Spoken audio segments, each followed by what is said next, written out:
नमस्कार, आप देख रहे हैं TF इंडिया। मैं हूं आपके साथ ऋचा जन्ना। तत्काल पंजीकरण भी श्री अमरनाथ यात्रा के लिए शुरू हो चुका है और राम मंदिर में साधु समाज के लिए भी पंजीकरण की शुरुआत की गई है और साथ ही साथ कई धार्मिक कार्यक्रमों का आयोजन भी किया गया है।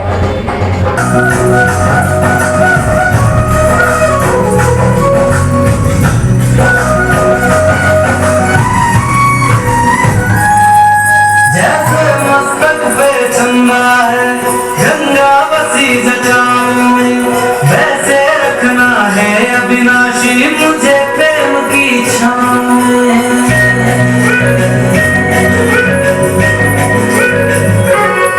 जैसे मस्तक पे चंदा है गंगा बसी जटाओं में, वैसे रखना है अविनाशी। श्री अमरनाथ यात्रियों के लिए तत्काल पंजीकरण की शुरुआत हो गई।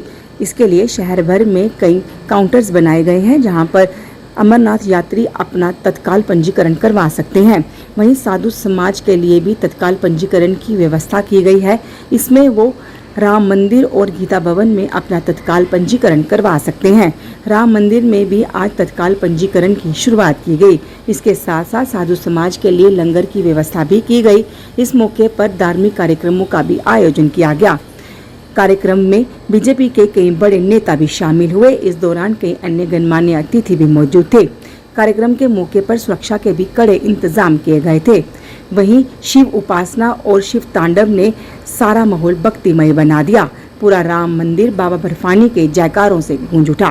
भोले बम बम भोले बम बम भोले बम बम भोले। जी ने इस प्रकार की अच्छी व्यवस्था की है कि यहीं पर रजिस्ट्रेशन भी हो रही है साधुओं की, और कल जो पहला जत्था जाएगा उसमें से कुछ साधु जाएंगे और अगले लगातार 2 महीने में यहाँ से साधु संत ये जाते रहेंगे।